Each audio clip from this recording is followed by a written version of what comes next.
There are over 500 agentic storefronts on ChatGPT and more coming in other LLM environments. So, it's still early days. I think there are in total over 1,000, 1,500, something like that, applications on ChatGPT. But the speed at which they're coming into the environment is indicative of its growth. But it is early days for sure in agentic commerce. Diaz, I was hoping you could tell me a little bit about the Agentic BrandStore. My understanding is it's a brand-controlled experience layer. Why is that control important when agents are supposed to make autonomous decisions? Yeah, so the term agentic commerce has been somewhat misunderstood, at least in the early days. I think some folks assumed that it was autonomous agents who would just go buy stuff for you. I don't know about you, but I don't want agents buying stuff for me by themselves. I want to be able to see, understand the product, colors, size and all of that.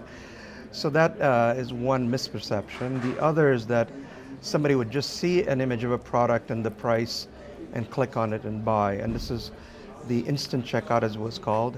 Also didn't work, right? And ChatGPT pulled back on that. To me, agentic commerce is the entire consumer experience, right? We all come to know about a product, we discover, it's called discovery, and then we have more questions about it, right? What does this product do?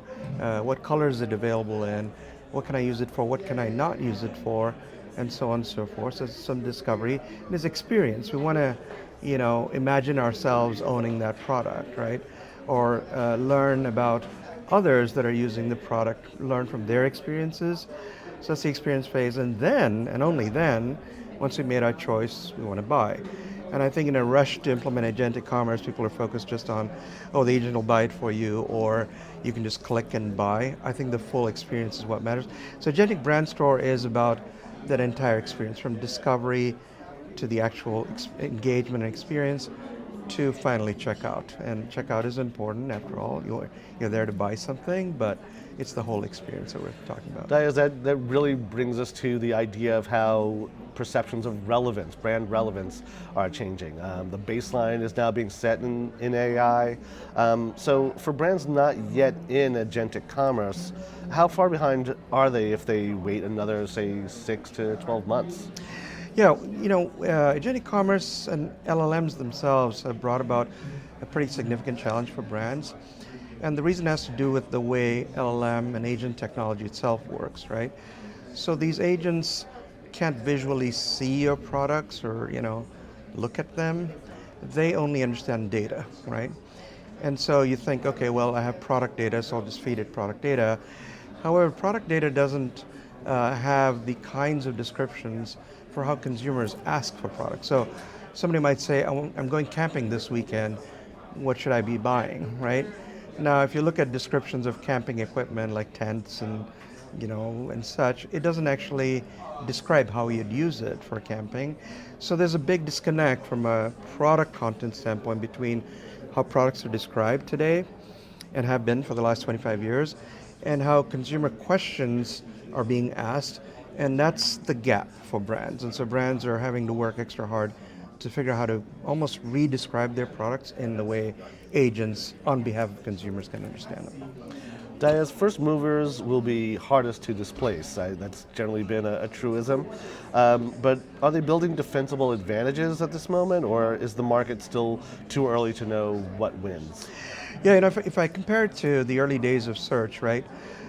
You didn't have a significant first mover advantage because the search algorithms were not learning algorithms. They just sort of indexed your page and said, okay, I'm going to rank you higher, lower, et cetera. It was like that. But LLMs are fundamentally learning environments. They learn. And so if you're a first mover and you've provided all your data and then they're seeing the behavioral aspects of how consumers are engaging with the brand, they remember that. And that's important, right? So if you have the longer history of having your products and your content there, you're already winning in that category. And I think that's what creates the imperative for brands. First, you want to be even seen and discovered, but the earlier you're discovered and seen, the LMs remember, and in fact will often recommend your brand just because they know that people are happy when they engage with your brand, right? So there's a lot more memory to it than search had before. Diaz, we spoke a lot generally about brands and their products and how they get seen and accepted through AI. I believe that DaVinci Commerce has some products or a new product in the market. What can you tell us?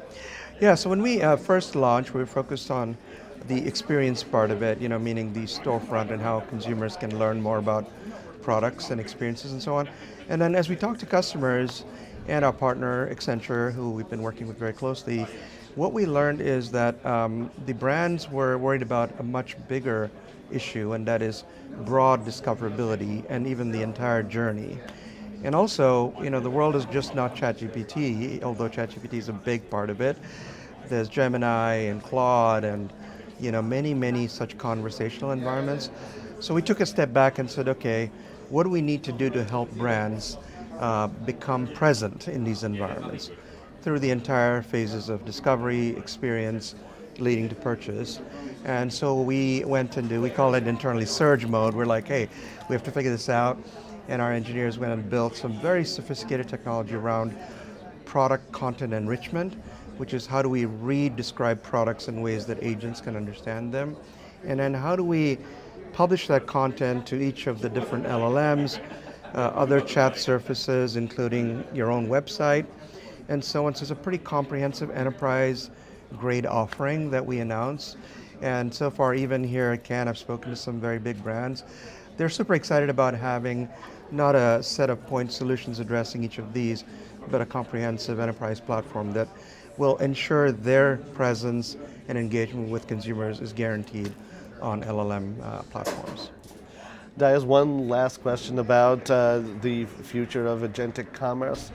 Which brand categories are best positioned to win first, and which will still struggle with the shift that's going on? Yeah, I think it's particularly important for high consideration products, and what I mean by that is products that are not quick buys. I use toilet paper as an example. We don't think too much about that, but let's say you're buying a camera or a piece of clothing or something where the nuances between one and another could be pretty significant, right? And there on LLMs today, if you're not able to describe your products really well and allow the consumer to understand it within that environment, you lose out, right? And you may have a great website that has all that in there, but if they can't see it within the LLMs, you will lose out.